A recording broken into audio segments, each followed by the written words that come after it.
So if I'm too loud, you're going to have to tell me. I'm a naturally loud person, so I'm not used to talking with a microphone. What we're going to go over tonight is unfathomable faith. So as you can tell by the title of this, we're going to talk about faith. Faith is one of the most important principles as a follower of Christ. So when people hear the word faith, they instantly think God, they think Jesus, they think religion, all the things like that. That being said, faith is a word that is so often used and talked about that I feel like we forget the true meaning. So start off with the word unfathomable. The definition is incapable of being understood or impossible to measure the extent of. And then faith is defined tons of ways. Merriam-Webster defines faith as an allegiance to duty or a person. Faith is defined as complete trust. Dictionary.com defines faith as confidence or trust in a person or thing. Basically, so what I'm getting at is no matter how you define faith, it all boils back down to loyalty and trust. All right, so faith, as I said, is often, it's something we just go through the motions with sometimes. We're all followers of Christ. We know what faith is. We know how we should live. But since it's so often talked about, sometimes we don't really live how we should. We just go through the motions. So we all have faith, or at least a little faith. We're all here tonight, so there's something there. And we know it's everywhere in the Bible. But sometimes we forget to let our faith show as we should. So let's look at some numbers. The word faith is mentioned 336 times in the King James Version of the Bible. It is mentioned 458 times in the New International Version. I don't know about you guys, but I think that's a lot. And that is the word faith. I'm not talking about stories of faith. There are countless stories of faith in the Bible. There are chapters dedicated entirely to faith that may not mention the word. So if something is mentioned that much in the Bible, I feel like we should take it seriously. So let me tell you a short story about faith in my life. As some of you know, I'm in nursing school right now. I'm 24 years old, and I'm still in college because I tried creating my own path for most of my life instead of praying and figuring out what I should do. So one day I got tired of changing everything and realized, I should let God decide what I do with my life. So I prayed, and I felt like God led me to go to nursing school, which if you knew me beforehand, you would know that that was my last option. I always said I would never go to nursing school no matter who told me to. But God told me to, so I was like, all right, let me give it a try. So I did it, I applied, I got accepted. Well, the classes were supposed to be 4 days a week, which meant I could have days off so I could work, pay my bills, pay for my car, pay for my house, all of that stuff. So things were going great. Well, and then I go to orientation. I'm super excited to start this next chapter in my life. God has a plan for me, and I know it. And the first thing they say is, we've changed the schedule, so you're going to be going 5 days a week now, which may not seem like a lot to some people, but my heart dropped. I had these plans. I knew that I was going to be at school 4 days a week, working 3 days a week. I'd have enough money to pay my bills, pay everything I needed, and not ever worry. And then they dropped this on me. So I didn't even pay any attention to anything else. On our first break, I just called my parents, and I'm rambling because, honestly, I was just confused. And, I told them about it, and all my parents would say, if you know my parents, they're super positive and always uplifting. They're just like, look, God has a plan. Don't you worry about it. So I was like, you know what, that's true, But I'm still confused. So I'm on my way to call my boss because they had worked around my school schedule for me. So I'm talking to God on the way out the door. I'm not mad or upset. I'm just a little confused, because I needed answers on what to do. So I just remember thinking, hey, God, look, there's a curveball, but you didn't see that one coming, I was like, what now? And then he shut me up real quick, y'all. Let me tell you. I explained the situation to my boss, and she said, well, Tyler, you're in luck. I'm in luck. How am I in luck, because I have this job that I absolutely love, and then I have nursing school, which I feel like God has called me to do, and now I'm either going to have to quit my job so I can work somewhere else and get more hours, or I'm going to have to drop out of what God has led me to do. So I sit there quiet for a second, and I'm like, I'm in luck, I don't feel very lucky, to be honest. And my boss told me a position had just opened up that would work around my schedule. So I was like, all right, that's a good start, so I can still work here, but that doesn't help with my bills. Well, and then she tells me that this position, this contract that I can sign comes with a raise of $6 an hour. So, I'm here, talking to God, hey, you see this curveball, Are you surprised too? Because I'm pretty surprised. And that's when I came to realize, no matter what happens in our daily lives, God's not taken by surprise. I was acting as if God was throwing a curveball too. I was acting as if God was saying, well, that's not the plan. What happens next? Just like I was. I was acting as if he should be taken by surprise just because I was. And in all reality, this curveball to me was a part of his plan all along. This was God testing my faith, and I failed tremendously. All right, let's look at 2 Corinthians chapter 5, verse 7. For we walk by faith, not by sight. Obviously, this is something I know I fell at. Pastor did a sermon last week about surrendering control. So if you're here to hear that, that's great because it kind of ties into this. So have you ever prayed to God to help you make a decision, or maybe even just for an answer to something, and then he tells you exactly what you need to do? He comes to you, maybe it's a sign, maybe he talks to you in your prayers, but he tells you exactly what he wants to do about your prayers. Well, he'll give you this clear answer, and then we use our own judgment to make the decision. So God's going to give us this, and then we think we find an easier path or just a little shortcut to our thing. So instead of taking what God has given us, we're like, hey, you know what? Like, I'll handle this one on my own. I know I asked you for your advice, and I prayed to you, but let me take control of my life. So we choose to walk in our own judgment and our own sight when the Bible specifically tells us to walk by faith. So we feel like we have to be in control, but that's not how it works. Instead of walking with God, we jump ahead of God. We try to speed ahead of him and pass him, and then we get these plans for ourselves, and we never once ask God for anything in them. And then we hit a bump, stops us dead in our tracks, and then we have to talk to God. We have to come to him and pray and admit, like, hey, I know I made these plans without you, but I figured I could just take control and you could bless this path that I created. I didn't do what you said, but I figured I'd make your job a little bit easier and just do it on my own, and you can bless me later. Well, now I need the blessings. So and it's honestly, it's an easy mistake to make. As humans, as flesh, we often just take the easy way out. It's something, when you actually think about it, it's the easiest thing to do. Living in faith is hard. It is. So we often choose to take this easy way out instead of following the path that God makes, just because his path seems confusing sometimes. We don't know what to do, but we have to remember something. The only things that happen in our life are the things that God allows. If something happens to you, it's because God has a reason for it to happen.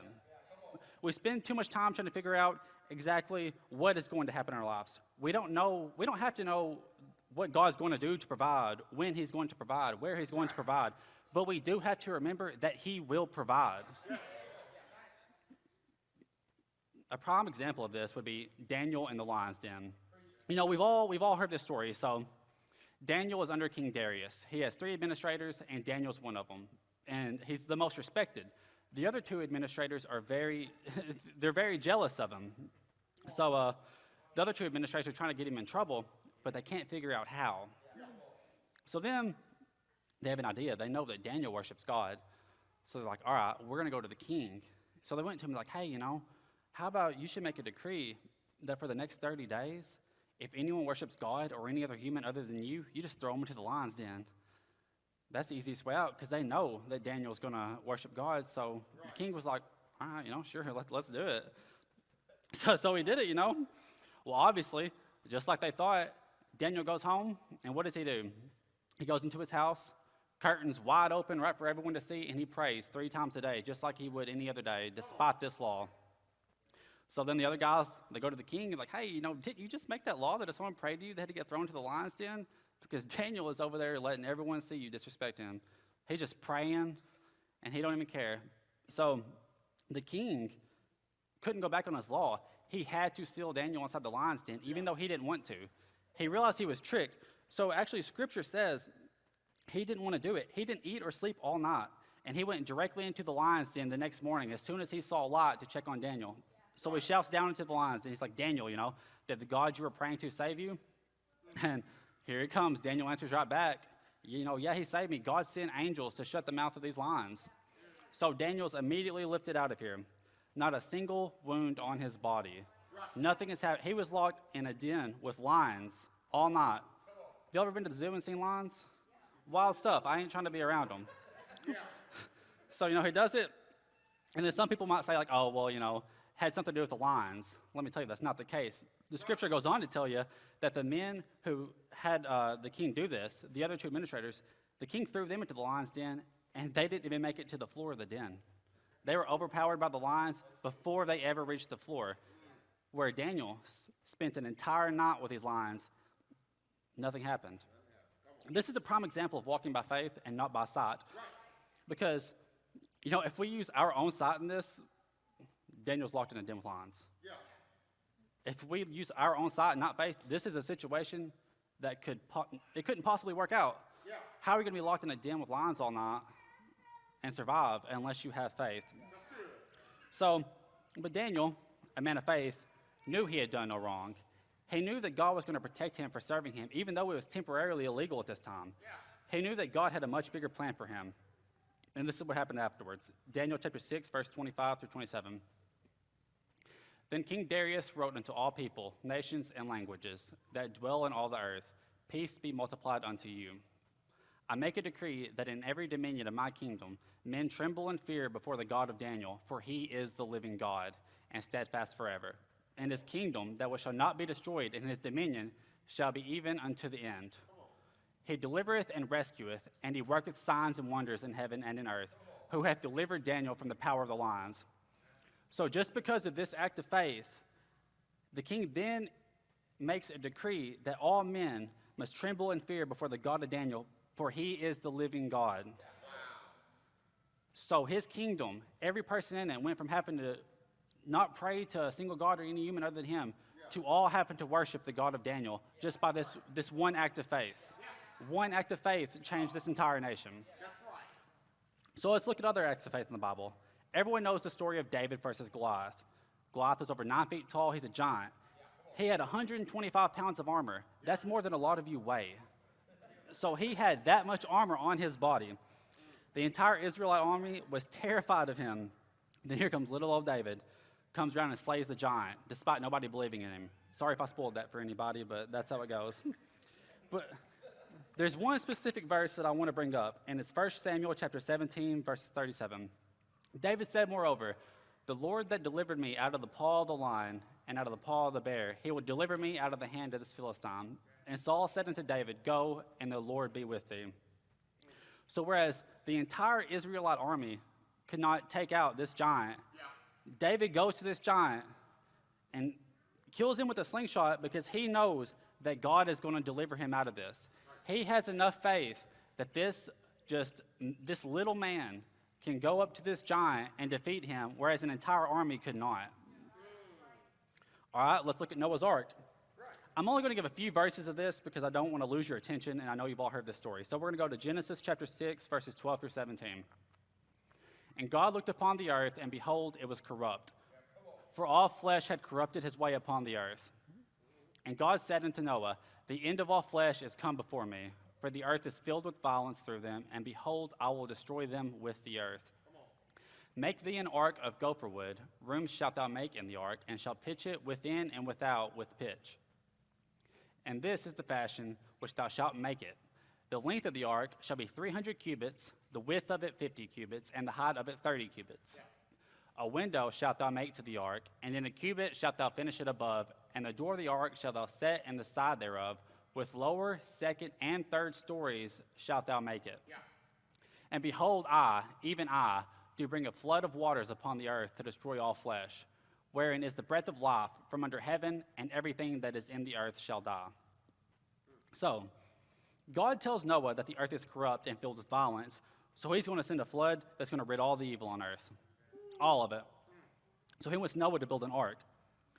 And, you see in it, the length will be 300 cubits, the width 50 cubits, and the height 30 cubits. So we did some research. They don't know an exact amount of how much a cubit is, but they have a rough estimate. So this ark that Noah built was roughly 500 feet long, 85 feet wide, and 50 feet high. I want you to keep in mind that this is happening where they don't have cranes. They don't have power tools. They don't have heavy machinery. Noah spent 120 years building this ark because God told him to. Noah did everything God commanded him to do. An ark that would still be practically impossible to build today, Noah built by himself. And then what happened? Rain fell for 40 days and 40 nights. Water flooded the earth for 150 days. And all living things that were not on this ark didn't survive. They didn't make it. All right, I'll just do one more. One of my favorite stories in the Bible involves Elijah. Before we get to my favorite, I'll give you a little background on him and how things went before mine. Elijah was a prophet of God. 1 Kings chapter 17 and 18 are full of stories involving Elijah. So in the beginning, God tells Elijah that no rain is going to fall in Israel for the next few years except at my word. Yeah. So God then tells Elijah to hide in a ravine and drink from a brook. Yeah. He tells him that ravens are going to supply him with food. Yeah. So Elijah is a prophet of God. He does not question God. He just listens. He goes straight down to that ravine and gets water from the brook. And guess what happens? Ravens brought him bread and meat every morning and every evening to eat. So Elijah did this for a while, and then the brook dries up, and then God comes straight to Elijah, and he says, I want you to go to the city, and there's going to be a widow there, and she's going to feed you. Don't you worry about it. Doesn't question him again. Elijah's like, all right, you said it, I'll do it. So he does it. So he gets to the city, and he gets to the city gate, and he sees a woman there just gathering sticks. Well, that's her. That's the widow. So he walks up to her and is like, hey, I need some food. Can I have some water and a loaf of bread? But she says she doesn't have any. And, Elijah, obviously, is a prophet of God, is not worried. So she says that she only has a handful of flour in a jar and a little of olive oil in a jug. But she needed the food for herself and for her son. Yeah. But Elijah told her to make the bread anyway and said that the flour and oil will not run dry until God sends rain. Yeah, right. So she listens. Elijah explains he's a prophet of God. She does what he says. And sure enough, neither ran dry. So she feeds herself, her child, and Elijah every day. Well, later on in the story, her child becomes sick. The widow was just distressed, obviously. Her child stopped breathing. So she comes to Elijah, like, you come to me to remind me of my sins, and then, you kill my son. And Elijah, as a prophet of God, says, give me your son. So she does. He takes her son to his arms, lays him down, and prays to God. And what does God do? Brings this boy right back to life. God immediately answered this prayer. So Elijah followed everything that God had him do, from going to a ravine, drinking from a brook, having ravens give him food. That runs out. So he goes to a city, meets a random widow, she feeds him. And then he has enough faith in God and in his prayers that this boy is brought back to life. Yeah. That's not even my favorite story. Let's get to it now. It's a good one. So then God tells Elijah, go to Israel and speak to Ahab, and then I will bring rain to the land. So at this time, Ahab's the king of Israel, but he didn't worship God. He worshiped Baal, a false god. His wife was killing all the prophets of our God. So he and his people worshiped him, and Elijah just says, all right, hey, let's meet at the top of Mount Carmel, and I want you to bring your prophets to the top of this mountain. I want you to bring 2 bulls, okay? So here's Elijah's plan. He says, I want you to cut these bulls into pieces, and I want you to put it on wood, but don't set fire to them. I want you to call on the name of your God, and I will call on the name of the Lord, and whichever God answers with fire is the true God. So, Ahab and all their prophets, they called on God from morning until evening, all day, continued to call on him. Guess what happened? Nothing. Absolutely nothing. So Elijah's getting a kick out of it. He's over there, just jumping around because he knows, there's one true God, and that's not him. Right. So now let's read 1 Kings chapter 18, verses 30 through 39. And Elijah said unto all the people, come near unto me. And all the people came near unto him. And he repaired the altar of the Lord that was broken down. And Elijah took 12 stones, according to the number of tribes of the sons of Jacob, unto whom the word of the Lord came, saying, Israel shall be thy name. Yeah. And with the stones he built an altar in the name of the Lord. And he made a trench about the altar as great as would contain 2 measures of seed. And he put the wood in order and cut the bullock in pieces and laid him on the wood and said, fill 4 barrels with water and pour it on the burnt sacrifice and on the wood. Yeah. And he said, do it again. Do it a second time. And they did it a second time. He said, you know what? Do it a third time. And they did it a third time. Yeah. So the water ran about the altar, and he filled the trench with water as well. And it came to pass at the time of the offering of the evening sacrifice that Elijah, the prophet, came near and said, Lord, God of Abraham, Isaac, and of Israel, let it be known this day that thou art God in Israel, and that I am thy servant, and that I have done all these things at thy word. Hear me, O Lord, hear me, that this people may know that thou art the Lord God, and thou hast turned their heart back again. Then the fire of the Lord fell and consumed the burnt sacrifice, and the wood, and the stones, and the dust, and licked up the water that was in the trench. And when all the people saw it, they fell on their faces, and they said, the Lord, he is the God, the Lord, he is the God. Y'all, that's powerful. So it says, 2 measures of seed. That's about 4.5 gallons, actually. So 4.5 gallons they're spread around there. Just put it into context. So Elijah had enough faith to not only perform this sacrifice in front of prophets of a fake God, but to also add elements to it to prove that our God is the one true God. Yeah. Israel is in a drought, and Elijah had the people pour 12 barrels of water onto the wood and sacrifice. The thing I want you all to learn from these stories is simple. Faith prevails when logic fails. Did it seem logical for David to fight Goliath, a giant, with a slingshot? Did it seem logical for Noah to spend more than 100 years building an ark that would still be difficult to build today with modern technology? For a flood that's going to wipe out all the life on earth? Did it seem logical for Elijah to hide in a ravine, waiting for ravens to feed him, then go to a city and be fed by a widow that he doesn't know? Did it seem logical for him to put a bull on an altar, dump 12 full barrels of water on it, and then call on God to set fire to it? If you say yes to any of this, then we think differently. When we pray to God and he answers our prayers, we have to realize sometimes logic goes out the window. That's right. When you have faith, it isn't about logic. God is going to give you an answer, and you have to walk in faith. That's right. Do not let your own logic prevail over faith. That's right.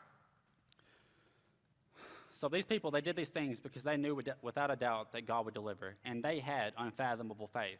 That's right. Hebrews chapter 11, verse 1 says, "Now faith is the substance of things hoped for, the evidence of things not seen." So whereas we read the definitions earlier, we know what they said. The Bible defines faith as the substance of things hoped for, the evidence of things not seen. That's right. These miracles were early evidence of God, and it made people realize who God really is. You know, I'm not saying we have to slay a giant, build an ark, or sacrifice a bull, but can you imagine how many people we could bring into this church with that type of faith, though? I come to this church and I see all of you people. You have such faith and such excitement worshiping every single week. I see people who love God. I see people who have witnessed miracles right here in this church. Yeah. I've been to plenty of churches in my life, honestly, and I can assure you that I've never been to a church that worships the Lord as passionately as this one. And it's truly amazing, but I want you to think about this. How often do we spread the word of these miracles that happen here?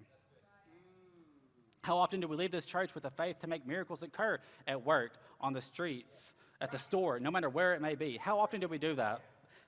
And how many of these miracles that I just told you about happen inside of a church?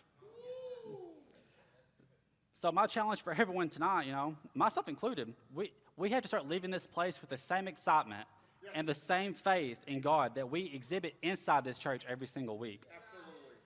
We have to use this faith and this excitement in our daily lives for everyone to see. Yes, sir. If we don't live outside of this church how we do inside of this church, how are we going to bring people in here? That's right. How are we going to have people saved if we come in here and we worship and we have such faith and such excitement worshiping the Lord, but then we go out of here and it's gone until next Sunday or next Wednesday or next family night, you know? How are we supposed to change the lives of others if all we're worried about is the faith we use when all the people in the church are together? That's something that, we all struggle with. We often focus on the people inside of the church, whereas these miracles happen and we all see it, but we want to save people. We have to show people these miracles outside of this church, this faith outside of the church. We have to bring people who are lost into this church to be found. So, we need to show people just by our actions and interactions the love we have for God. We don't need to depend on our words. We need to live in a way that these people can see who our Lord truly is. I'm not sure if you heard about Paul and Silas. They worshiped God in prison until there was an earthquake and everyone's chains fell off. Paul and Silas influenced people to be saved in a place where most people wouldn't even consider worshiping God. I've never been to prison, so I don't know what it's like, but I imagine not many people are thanking God in prison. So they had people saved inside of prison. That's wild, y'all. That's wild. So if your faith isn't where it should be, or it's been slacking, no matter what it may be, tonight is the night that you can take your first step to a renewed faith. And I'm not here to burst anyone's bubble, but the first step is honestly the easiest. It's easy to feel moved by a sermon or moved by your own reading and want to start worshiping God. But you have to realize when Jesus moves you to take another first step, he's going to create a path for you. That's right. But you have to follow it. And if you don't believe me, think about Peter. You know the story of Peter. Peter, they're all in a boat. They see Jesus walking on water. They thought he was a ghost, but Jesus reassured him. It's just him, So then Peter says, Jesus, if it's you, tell me to come to you in the water. And you know what Jesus said? One word, come. So you know what? He did. Peter got out of the boat and he began to walk on water. Let me repeat that if you did not hear me. Peter got out of the boat and began to walk on water. So he's doing it, and then he sees the storm. The wind picks up. He loses faith. And you know what happens when he loses faith? He plummets into that water. And he's walking to God. He hasn't made it there yet. But you know what happens as soon as he hits the water? Jesus is immediately there to lift him up. And you know what he says? You have little faith, why did you doubt? So if you're struggling with your faith, or if you don't feel good enough, that's okay. It happens to all of us. We all fail. But you have to realize it's not a shame to come to God and ask him to renew your faith. The second that you ask God to renew your faith and to come back into your life, he will immediately be there to answer these prayers. It's up to you to follow this path. Stop trying to take control of your own life and let him control you. So, once he starts you on this journey of faith, don't question it. Stop asking God why he's doing things and just do them. Walk in faith. Stop using your own mind and your own sight to control how you live. It will seem easier to create your own alternate route. I'll admit that, it will, but I can assure you it's not, because you're not going to end up where you want to be. God will allow miracles to happen in your life if you just follow the path that he specifically creates for you and you never doubt him. Amen. Now, I know that was short. I know that's sweet. I got a little bit too rattled up, talked a little fast, and I apologize for that. But I want you all to pray. I don't care where you pray. I don't care how you pray. If you want to come to the altars, come to the altars. If you want to sit in your seat, sit in your seat. If you want to pray alone, pray alone. If you want to pray together, pray together. It does not matter. I just want you all to remember the faith that these others exhibited and pray for the strength and the ability to do the same, to influence as many lives as these people did, because one act of faith can fill this church up. So if you struggle to faith, I want you to pray about that. Tonight could be a new beginning in this church, and I want you to all go to God with your worries right now and renew your mind so we can begin to allow miracles to happen right here in our lives. Absolutely. So I'm going to let you all pray on your own. Like I said, if you want to pray in your seat, you pray in your seat. If you want to pray at the altars, pray in the altars. If you want to pray alone, together. Do whatever you feel moved to do.